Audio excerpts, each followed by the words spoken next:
They never spoke her name aloud in his presence. Not in full, not in German, not even in whispers.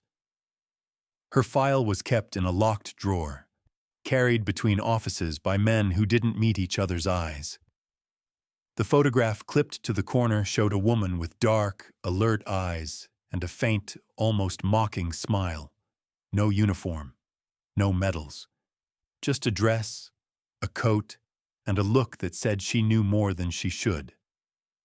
The Gestapo had another name for her, shared in murmurs and clenched teeth. They called her the woman Hitler feared most. Not because she commanded armies, not because she controlled tanks or planes, but because every time she appeared on a report, something important for the Reich went up in flames. It began with small things. A convoy that never arrived. A bridge that collapsed at precisely the wrong moment. A bunker that exploded, its carefully hidden fuel cache mysteriously igniting in the dead of night. At first, they blamed incompetence, then sabotage. Then, slowly, an unsettling pattern emerged. Witnesses, when there were any, mentioned the same details. A woman riding a bicycle too quickly through a checkpoint, eyes fixed ahead. A woman in a nurse's uniform at a field hospital, gone by morning along with a wounded partisan. A woman laughing at a crowded bar, touching a soldier's arm as she asked harmless questions about where his unit was headed.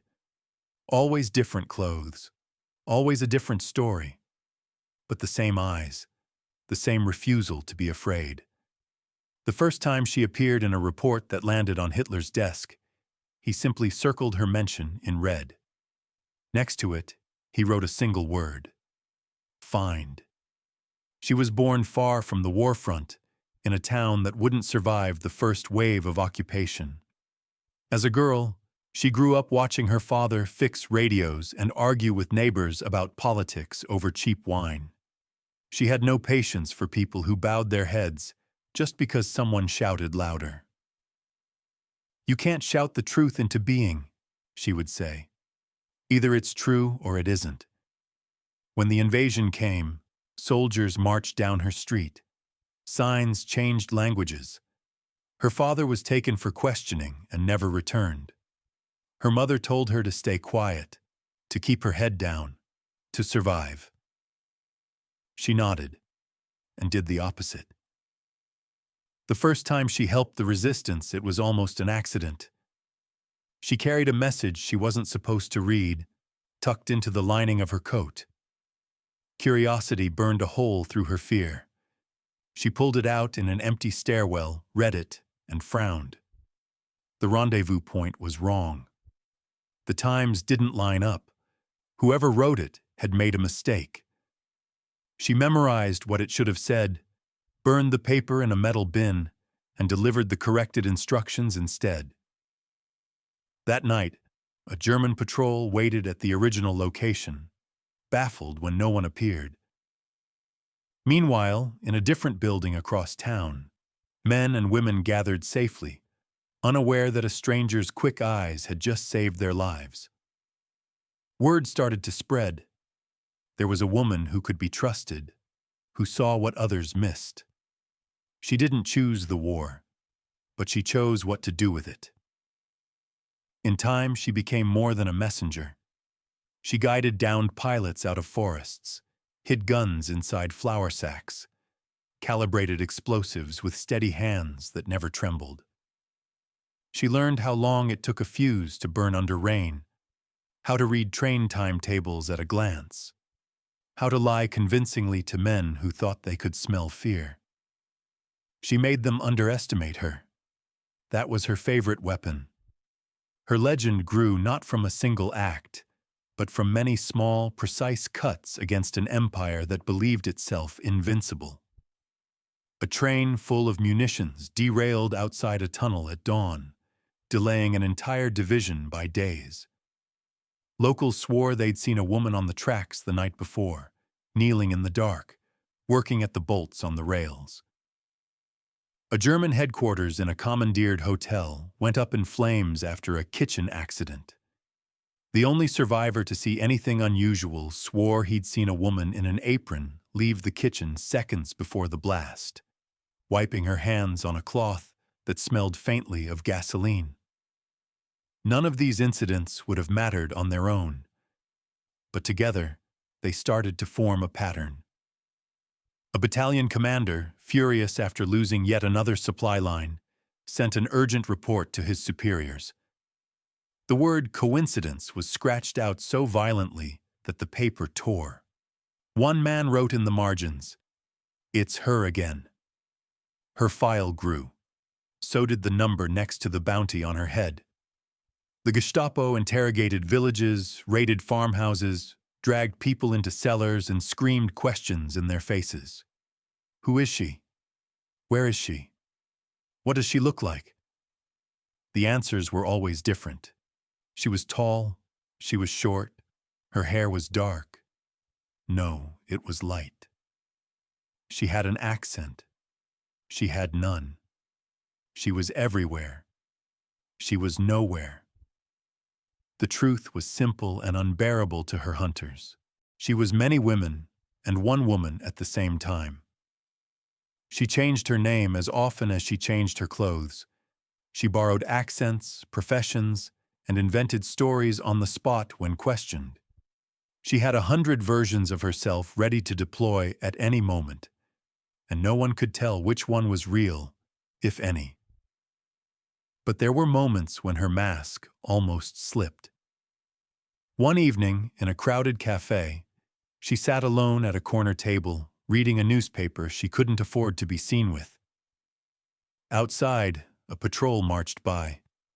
Inside, a German officer watched her over his glass. He approached her more out of boredom than suspicion. "Alone?" he asked, trying to sound charming. She rolled her eyes and replied in fluent, careless German, "Not anymore, apparently." He laughed, disarmed by her irritation. He asked where she was from, what she did, whether she believed the war would end soon.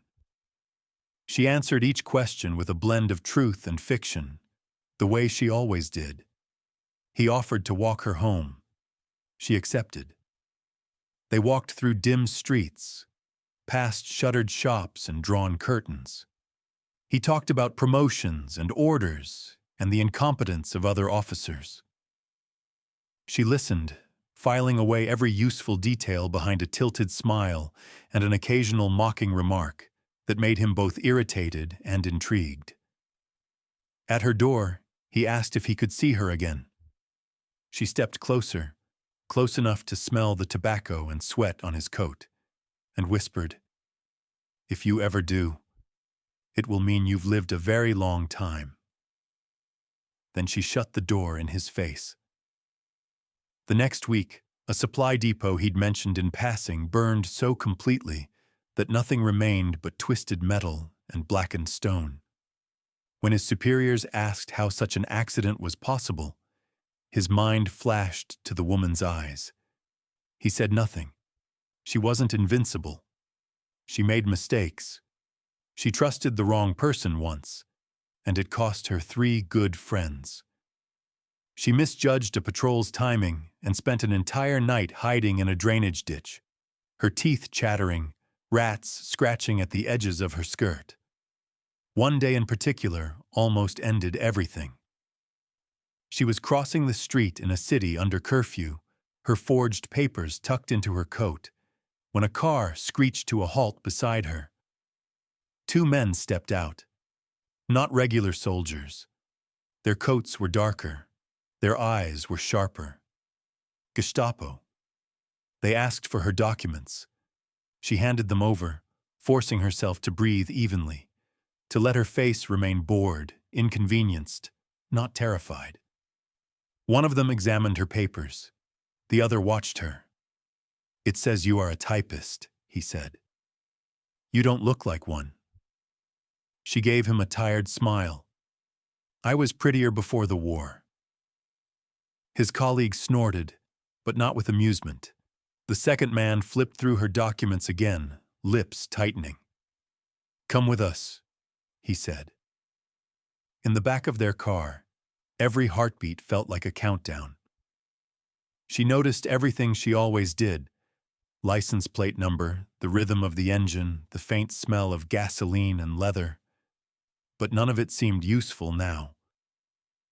They took her to a building she knew too well from whispered descriptions. Concrete steps, heavy doors, the echo of boots in corridors that never saw sunlight. They put her in a room with a table and a single chair. "Who are you really?" they asked. "Who do you work for? What do you know about the sabotage on the Eastern Line?" She shrugged, feigned confusion, adjusted her story when they poked holes in it, adapted to their suspicions as if she were stepping from one moving stone to another above a black river. Hours passed. They expected fear to crack her. They expected tears. They expected begging. What they didn't expect was that the more they pressed, the more ordinary she became. Not defiant, not heroic. Just tired, harmless, forgettable. Eventually, one of them slammed his hand on the table and turned away. "She's nothing," he muttered. "Someone's made a mistake." His superior hesitated. They had reports to follow, orders to chase, deadlines to meet. There were so many faces, so many suspects. They had no idea the most dangerous person in that building was the one sitting quietly in front of them. They released her. As she stepped back into the gray daylight, her legs almost gave out. She walked down the street like any other civilian, every breath a miracle she didn't have time to fully appreciate. She worked twice as hard after that. If they were close enough to catch a glimpse of her, even without understanding who she was, she knew time was running out. So she stopped playing small. She helped arm an entire resistance cell and planned coordinated attacks that hit 3 different targets the same night, stretching the occupiers so thin they couldn't respond effectively to any of them. She helped arrange the escape of wanted men through routes only she knew, paths through forests and over mountains that she'd walked, mapped in her mind, and erased from paper. Her file in Berlin thickened. Reports came in from different regions, different languages, different frightened officers trying to explain why their secure installations kept exploding, why informants kept vanishing, why morale was rotting from the inside out. Her bounty rose again. Hitler saw her mentioned one more time, this time in a frantic message about a derailed plan he'd personally approved. He underlined her description, his pen carving into the paper. There was no margin note this time, just a silence in the room so heavy that no one dared cough. In the final year of the war, her world became narrower and more dangerous. Allies were killed or deported. Safe houses burned. Familiar faces vanished overnight. One evening, hiding in a barn miles from any city, she lay awake listening to distant artillery and wondered if any of it had been worth it. She had lost friends, homes, even pieces of herself. The woman she'd been before the war no longer existed. But then she thought of the lives not taken, the trains that never arrived, the families who escaped just before the knock at their door, the soldiers who discovered, too late, that their enemy's supply lines had been cut at the perfect moment. Fear had followed her like a shadow. She'd felt it every day, but she'd never bowed to it. Years later, when the war finally ended and documents were unsealed, some of the people who had known her in fragments pieced together the truth.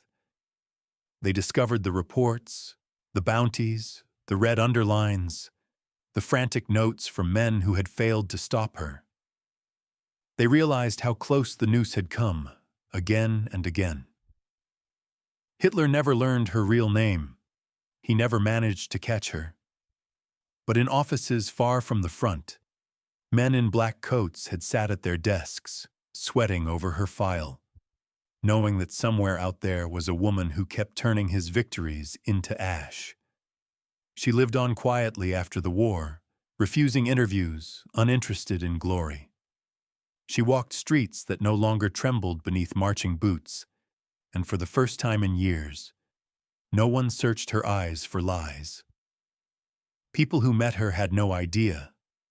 They didn't know that once, long ago, a dictator had feared the idea of her more than any single weapon, because she had proven something he could never accept. You can occupy a country. You can terrorize a population. You can build prisons and dig graves. But you cannot crush a mind that refuses to surrender.